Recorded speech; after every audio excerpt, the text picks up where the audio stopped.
벌어지고 나면 사람들은 대체적으로 후회를 참 많이 하죠. 그때 내가 좀 이랬더라면 참 좋았을 때, 이렇게 했더라면 좋았을 걸. 여러분, 후회되는 일들을 갖다 조사해 봤어요. 살면서 우리가 어떤 일을 후회하는가.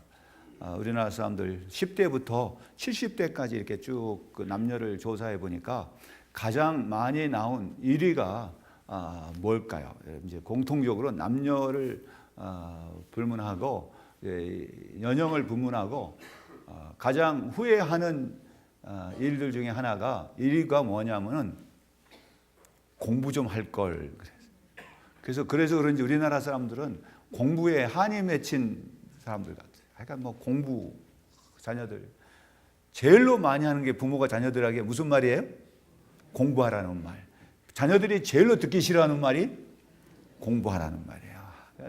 그거 말이고 또 보니까요 70대 가운데는 남자들 가운데는 아내 눈물 나게 하는 것이 후회스럽다.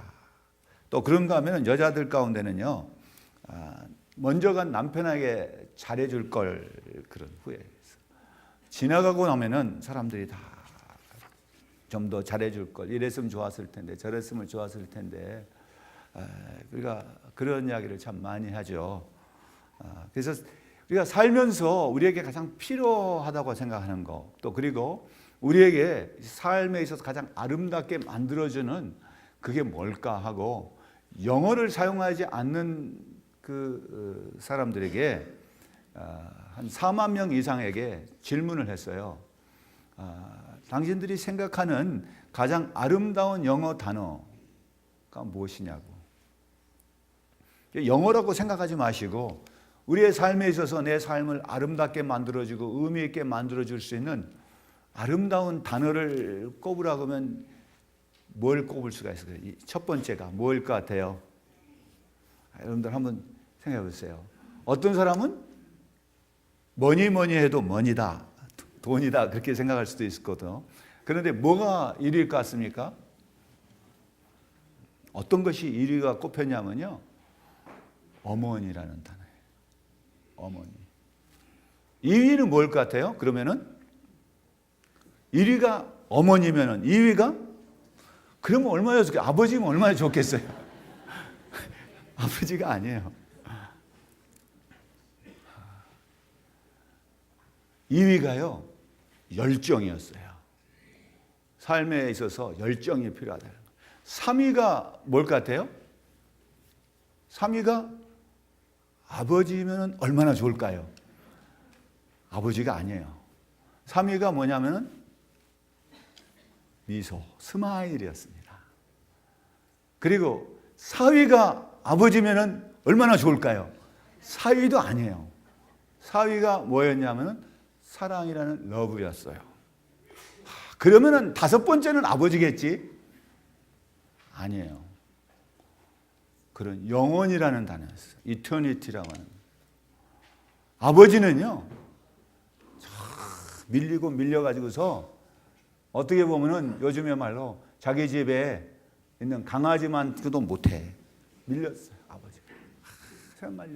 정말 아버지들요 정말 사표를 내시든지 뭔가 좀 생각해 봐야 할 것 같아요. 집안에서 가정에서 아버지의 위치가 그렇게 소중한 위치가 되지 못하고 있다는 것이 참 어떻게 보면 참 슬프죠. 나름대로 제가 한번 그러면은 가장 슬픈 단어는 뭘까? 슬픈 단어. 우리의 삶 속에서 가장 슬픈 단어가 뭘까 했더니 어떤 사람은 어머니라는 단어를 얘기해요. 그런데 우리의 삶 속에서 가장 슬픈 단어는 뭐라고 생각하세요? 우리가 인사를 할 때 헤어질 때 뭐라고 인사합니까? 헤어질 때 인사 안녕히 계세요, 안녕히 가세요. 가장 슬픈 단어는 안녕이라는 단어였어요. 안녕이라고 하는 거. 그때 헤어질 때 그 인사에 따라서 그 문화가 이해할 수가 있는데 스페인 그 문화 속에 스페인의 언어를 사용하는 사람들 가운데는요 헤어질 때 인사는 내일 다시 만나자고 하는 의미로 그냥 내일이라는 써요. 마냐나. 그냥 내일 다시 만나자. 또 그런가 하면은 우리가 사용하는 것 중에 영어 가운데 헤어질 때 뭐라 그래요? goodbye 하잖아요. goodbye라고 하는 단어는 하나님이 당신을 축복하기를 원합니다. God bless you의 이렇게 변형된 모습이에요.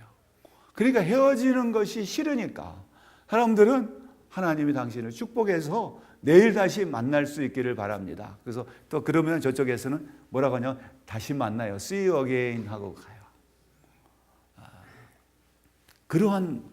그리고 사랑하는 사람들은요, 내일까지 너무 기다리기가 너무 길어. 내일까지 못 기다리겠어. 너무 길다니까 so long 그렇게 얘기해요. 너무 길다. 다시 만날 때까지 너무 길다는 거예요. 참 슬픈 단어죠. 우리의 인생에 있어서 헤어짐이라고 하는 것은 우리가 어떨 수가 없잖아요.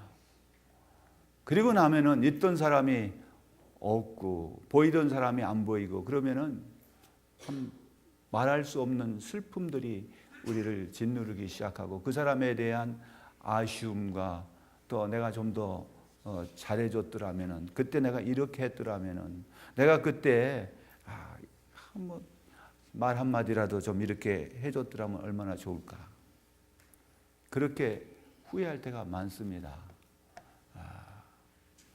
여러분 우리 삶 속에서 정말 또 이런 슬픔이 있고 뭐하지만은 우리 고 정점 장로께서는 정말 우리의 기대하는 것 한 대로 다시 돌아오지 못했습니다. 하나님 나라로 가셨어요. 그러나 그게 우리에게 주는 여러 가지 의미가 있습니다. 그래서 나는 이 단어를 가지고 얘기할 때 아름다운 단어 그런가 하면은 슬픈 단어 그런가 하면요 가장 기쁜 단어가 있다면 무슨 단어일까요? 우리의 삶을 기쁘게 해줄 수 있는 단어는 무슨 단어일까요? 어떤 말이 우리를 기쁘게 해줄까 할 때는 다시 만남이라고 하는 거예요. 재회라고 하는 말이에요. 그럼 우리에게 소망을 주잖아요. 그래서 헤어질 때 인사를 다시 만나요. See you again 영어로는 재회. 그것 얼마나 참 우리에게 기쁜. 우리가 주일이 되면은 만나니까 그렇게 만나는 것처럼 되지만은 우리가 옆에 앉아 있으면 뒤에 앉아 계신 분들 오늘 만나고 다음 주에 또 만날 수 있을까 하는 걸 생각해 보시라고요. 그러니까 우리가 이렇게 다시 만났다는 것이 굉장히 기쁜 거예요. 사람들이 다시 만났다는 것이 얼마나 기쁜지 일 나갔던 자기의 남편과 학교에 갔던 자녀들이 집에 돌아온 것이 얼마나 기쁜지 몰라요. 우리 옆에 있는 분들하고 우리가 다시 만나게 된 거 참 감사합니다. 우리 하나님께 감사합시다. 이렇게 만난 거 감사합니다.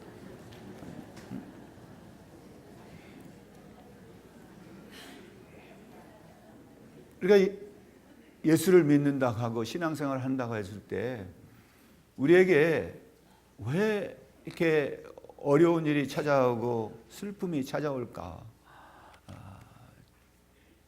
많은 사람이 질문했고 저도 어렸을 때부터 질문했던 내용이 그거예요. 하나님이 계시다면 왜 나에게, 우리에게, 내 가족에게, 내 친구에게 이런 어려움이 닥칠까? 앞서 봤던 그 영상에 캐시 버넷이라고 하는 그 가정에 그 부모들은 얼마나 가슴 아프고 자기가 하나님을 믿는다고 하니까 죽임을 당했거든요. 근데 그 앞에서도 그는 당당하게 하나님을 믿는다고 고백했어요. 그런 그가 어떻게 보면은 좀 상식적으로 생각하면은 하나님이 계시다면 그 캐시는 살아야 되는데 죽어버렸어요. 거기서 충격을 받을 수 있죠. 하나님이 계시다면 왜 이런 일이 벌어질까? 결혼한 지 1년 된 신혼 부부인데 남편이 이제 아내가 임신을 해서 그 아내를 데리고 자기 고향에 그 바닷가에 가서 이제 휴가를 내서 거기를 가는 도중에 고속도로에서 교통사고가 났어요. 그 트럭이 뒤에 와서 받아가지고서 그 남편이 죽어버렸습니다. 그런 이후에 아이가 이제 조산을 해서 그래도 어떻게 잘 자랐어요. 근데 이 부부가 믿음의 부부였어요. 어렸을 때부터 신앙생활 잘하고 그렇게 자라나는 부부가 교통사고 나가 나니까 그 남편이 이렇게 죽어버리고 이제 이 아이는 유복자로서 또 이렇게 태어나니까 이 부인이 하나님이 계시다면 왜 나에게 이런 일이 벌어집니까? 하나님이 계시다면 왜 이런 슬픔을 내가 당해야 됩니까? 그러고 나서 교회를 안 나가기 시작해요. 어느 날 이제 그 부인이 아이를 데리고 도리래 가지고서 그 남편이 있는 고향에 바닷가 위에 있는 산에 산소를 찾아가서 그 시아버지하고 같이 갔어요. 그래서 여기 당신의 아이가 이렇게 도리돼서 왔다고. 하염없이 웁니다. 그리고 이제 내려와서는 주일이 됐는데 교회를 안 가니까 시아버지가 야, 아가 왜 교회를 안 가냐? 하나님이 계시다면 왜 내가 이런 슬픔을 당해야 합니까? 저는 교회 나가고 싶지 않아요. 그랬더니 시아버지가 그 앞에 있는 마당에서 꽃을 하나 꺾어가지고서 이 꽃 참 예쁘지. 하나님께서도 예쁜 꽃이 필요하셨어. 예쁜 꽃이기 때문에 하나님이 좀 더 가까이 두고 싶었나 봐. 여러분, 하나님께서 하시는 일을 우리의 머리로 이해할 수가 없어요. 캐시 버넬 같은 경우도 그랬지만 이 신혼부부에게 다가온 그런 슬픔 같은 거 때로는 우리가 믿는다고 하는데 왜 믿는 사람들에게 이런 어려움이 닥치고 이해할 수 없는 그런 고통들이 우리에게 찾아오느냐 했을 때 내 머리는 도무지 이게 이해가 안 되는 거예요. 풀어지지 않는 것들이 있는 거예요. 그게 지난주에 이어서 다니엘의 세 친구들, 그야말로 하나님이 계시다면 하나님께서 우리를 그 풀무불 속에서뿐만 아니라 왕의 손에서도 우리를 구원하시리라고 했어요. 그렇게 하지 아니하신다 할지라도 우리는 왕이 만든 신상에게 절하지 않고 금신상에게 절하지 않겠다고 했어요. 그랬으면은 그 다음에 나오는 거는 왕의 마음을 바꿔서 그래, 야, 너희들 그렇게 하지 말아라. 그랬으면 얼마나 좋을까요? 그런데 그러지 않은 거예요. 그들이 풀무불 속에 던져져 버렸어요. 풀무불 속에 데려갔던 그 군인들이 그들이 그냥 불타 죽어버린 거예요. 얼마나 뜨거웠을까 하는 것이죠. 여러분, 저는 조명을 받으면은요 얼굴이 막 뜨거워요. 홍조증에서 얼굴이 열나고 그러거든요. 그래서 난 조명 끄라는 거예요. 요 불도 마저 더 꺼주세요.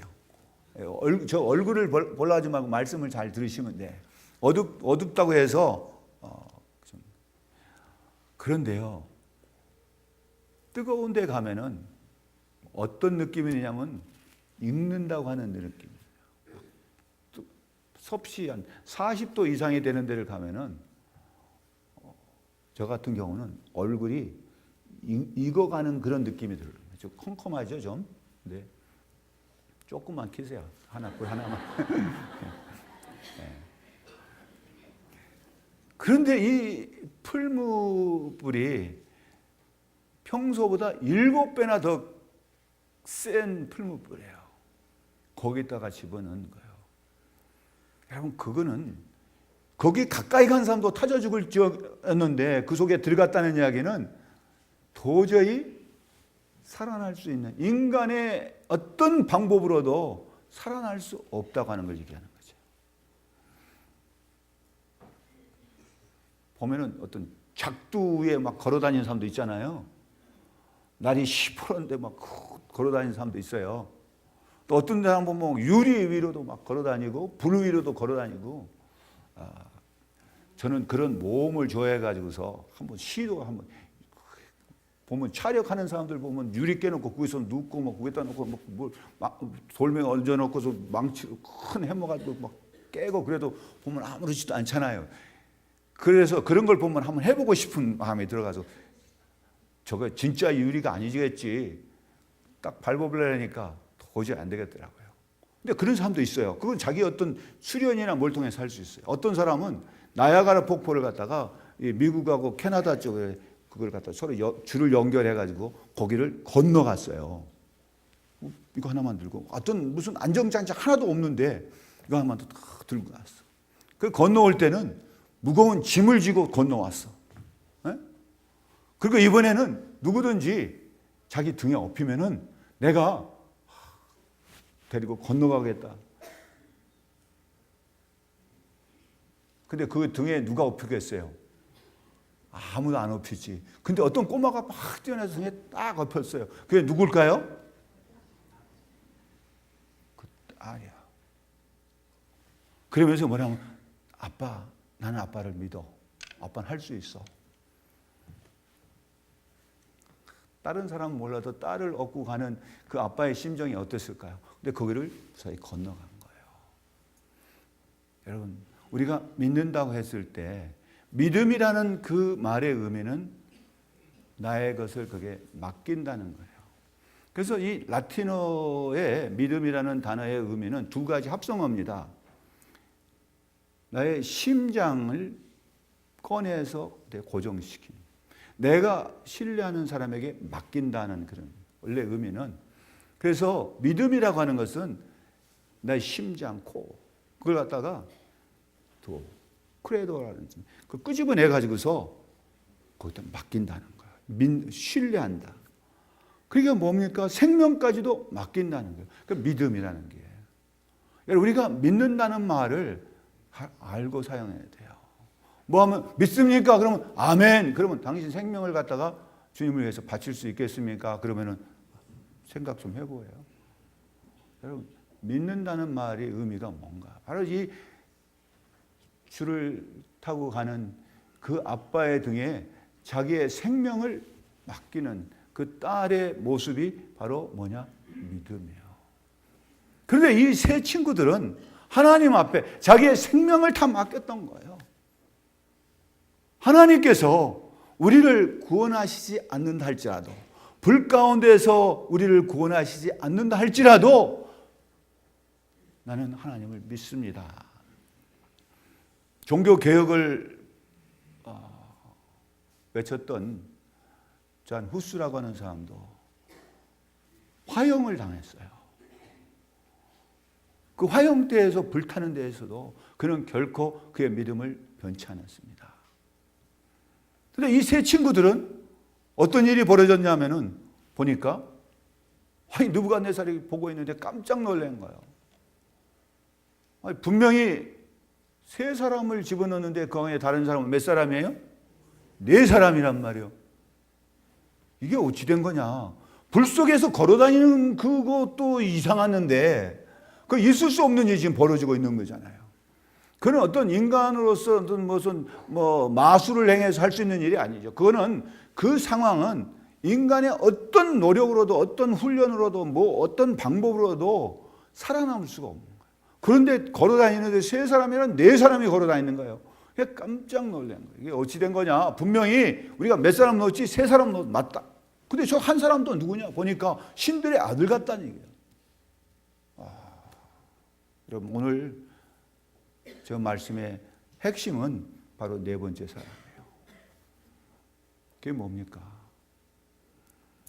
정말 어떨 때 나 혼자 버려진 듯한 느낌, 아무도 나를 도와줄 수 없고 도와주고 싶어도 도와줄 수 없는 상황에 처했을 때 정말 그야말로 문제를 해결할 수 있는 방법도 없고 그런 사람도 없고 능력도 없뿐 아니라 정말 이제는 하나님마저도 나를 버린 게 아닌가.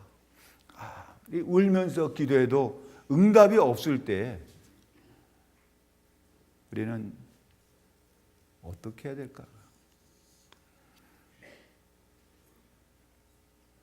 그 네 번째 사람, 구약 시대는 하나님이 보낸 천사라고도 해석을 했어요.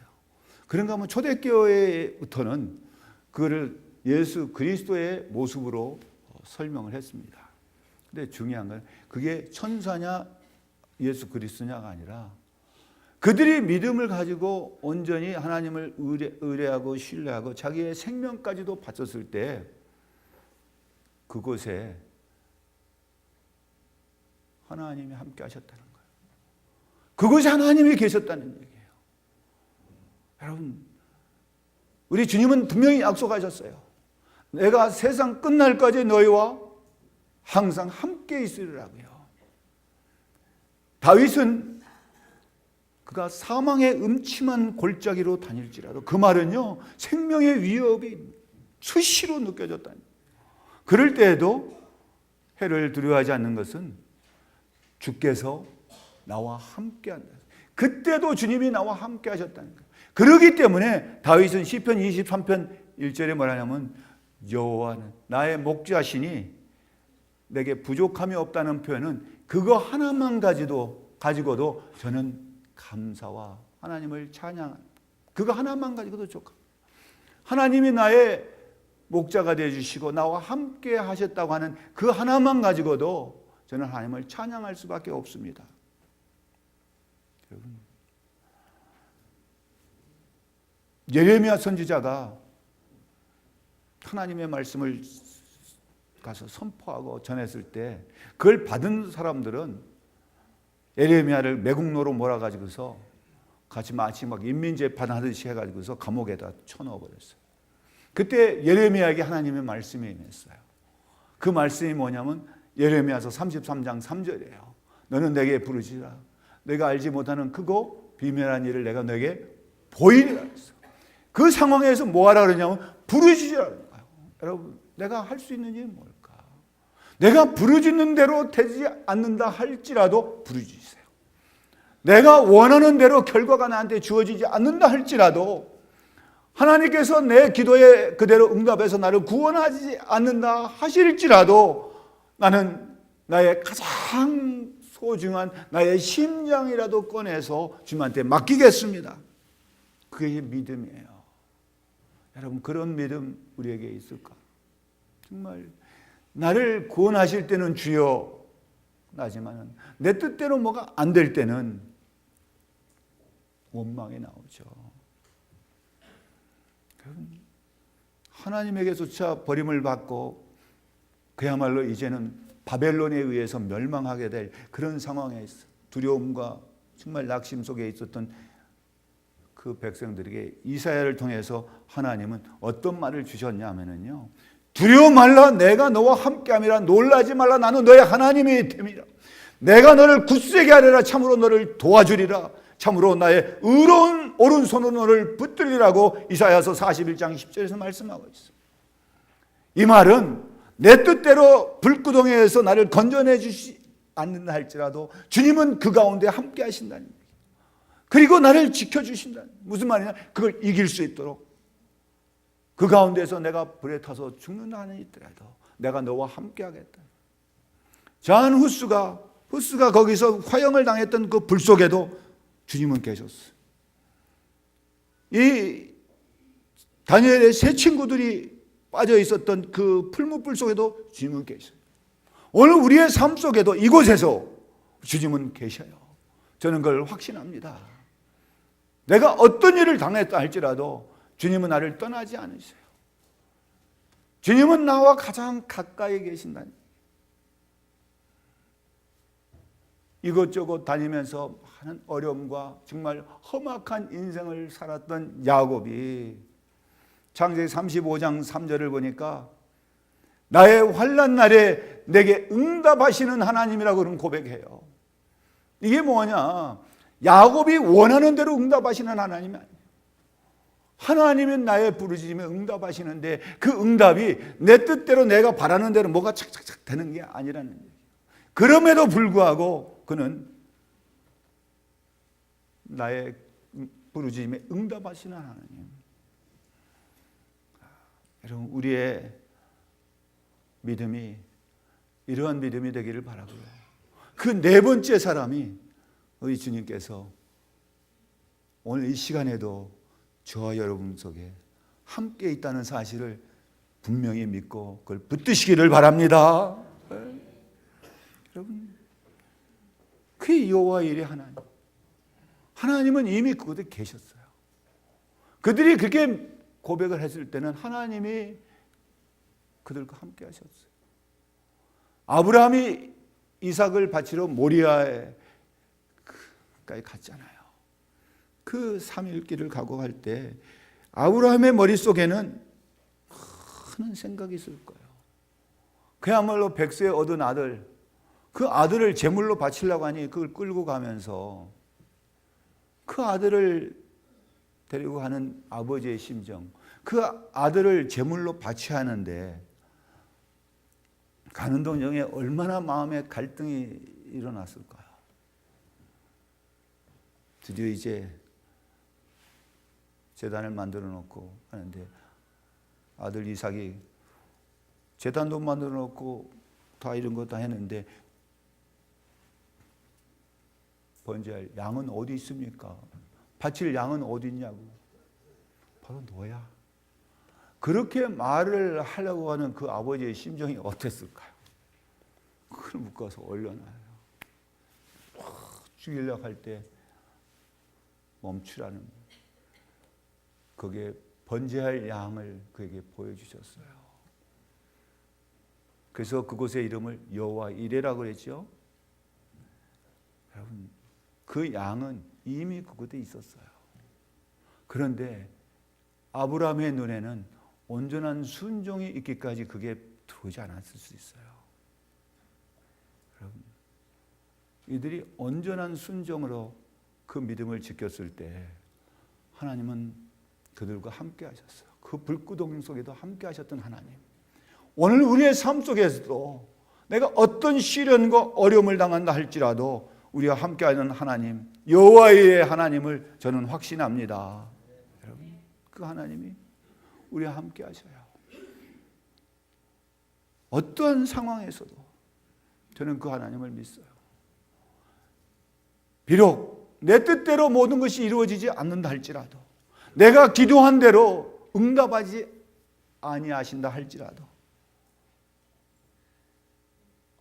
나의 가장 귀한 심장마저도 꺼내서 그에게 맡길 수 있는, 그래서 믿음은 신뢰라는 말로 갈 수 있어요. 그게 맡기는 거예요.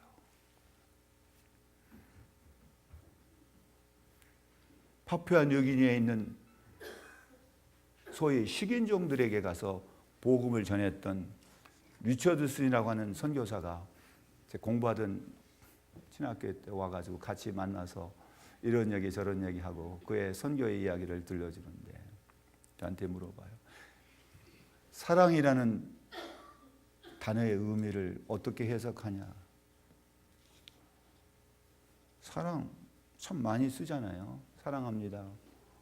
근데 사랑이라는 단어를 어떻게 해석하냐 했을 때 이거를 뭐를 지금 물어보는지 그랬더니 그곳 사람들의 말로는 그 식인종들, 그 사람들의 말로 사랑을 어떻게 표현하냐면은 나의 가장 귀한 거, 그거를 당신에게 드립니다. 그게 사랑이라는 거예요. 오늘 그게 아까 말한 믿음이라는 거, 심장을 뽑아서 드린다. 그거 곧 믿음은 사랑이구나. 여러분, 내가 믿는다고 하면은 나의 가장 귀한 것도 드릴 수가 있는 거예요. 바로 이 세 사람이, 다니엘의 세 친구들이 그러한 믿음을 소유했어요. 여러분, 오늘 우리에게 뭐가 필요할까? 여러분, 괴로움이 있고 슬픔이 있고 내가 다른 사람이 알지 못하는 그런 아픔이 있다 할지라도 우리 주님은 아셔요. 그렇기 때문에 말씀하잖아요. 수고하고 무거운 짐진 자들, 다른 사람이 알지 못하는 어려움과 슬픔이 있는 사람들, 다른 사람이 해결할 수 없는 고통 가운데 있는 사람들 다 내게로 오라. 내가 너희에게 쉼을 주리라. 내가 너희에게 평안을 주리라. 내가 너희에게 주는 평안은 세상에서 얻을 수 있는 그런 평안이 아니야. 그렇기 때문에 그 말은 내가 기대하고 있는 그런 것이 아니라는 거죠. 내가 기대한 것보다 더 놀랍고 정말 그야말로 지금까지 경험해보지 못한 그러한 쉼을 우리에게 주신다는 거예요. 그 주님이 내가 너희를 고아처럼 버려두지 아니하겠다. 세상 끝날까지 내가 너희와 항상 함께하겠다고 약속하신 주님이에요. 여러분, 우리는 누가 함께 만날 때마다 감사하면서 만납시다. 나와 함께 있다고 하는 게, 나와 함께 있다는 게 얼마나 참 감사한지 몰라요. 나중에 좀 더 잘해줄 걸. 70대 남녀들 가운데는 그런 얘기예요. 앞서 말했죠. 아내의 눈에 눈물을 흘리게 하지 말았을는데, 그런가 하면은 부인들은 먼저 간 남편에게 좀 더 잘해줄 걸. 여러분, 간 후에는 그거 후회해봐 아무 소용 없잖아요. 그러니까 뭐라 그래요? 그러니까 잘 아시네. 마찬가지예요. 주님께도 우리가 믿음도요, 내가 뭐하냐? 살아있을 때 잘하셔야 돼요. 내가 주님을 만날 수 있을 만할 때 만나야 돼요. 주님을 찾을 만할 때 찾아야 되고요. 내가 부르짖을 수 있을 때 부르짖어야 되고, 내가 회개할 수 있을 때 회개해야 되고, 내가 누구를 사랑할 수 있을 때 사랑해야 되는 거예요. 우리가 오늘 이렇게 다시 만날 수 있는 게 다 뭐예요? 하나님의 은혜예요. 인을 베푸시는 하나님 앞에 나의 가장 귀한 것, 나의 심장마저도 그에 맡길 수 있는 그 믿음의 순종이 있을 때 하나님은 내가 알지 못하는 크고 비밀한 일을 보여주시라고 확신합니다. 오늘 또 우리와 함께 하시는 주님을 찬양하고 감사를 드립니다. 기도하겠습니다. 우리 하나님 아버지, 감사합니다. 우리의 삶 속에서 저희와 항상 함께 하시는 주님, 우리가 살다 보면 어려운 일도 당하고 기대하지 않았던 슬픔들도 있고요. 오늘 봤던 사람이 내일은 볼 수가 없게 되고, 그런 일이 우리의 삶 속에서 다반사로 일어난다 할지라도 주님은 우리를 버리지 아니하시고 우리를 항상 보호하시고 인도하시고 지켜주실 뿐 아니라 우리가 어려움을 당할 때 그 어려움을 이길 수 있도록 우리에게 능력도 주신 하나님 것을 고백합니다. 주님을 더욱 의지하면서 믿음으로 승리하는 12월 한 달 되게 하여 주시옵소서. 예수님의 이름으로 기도합니다. 아멘.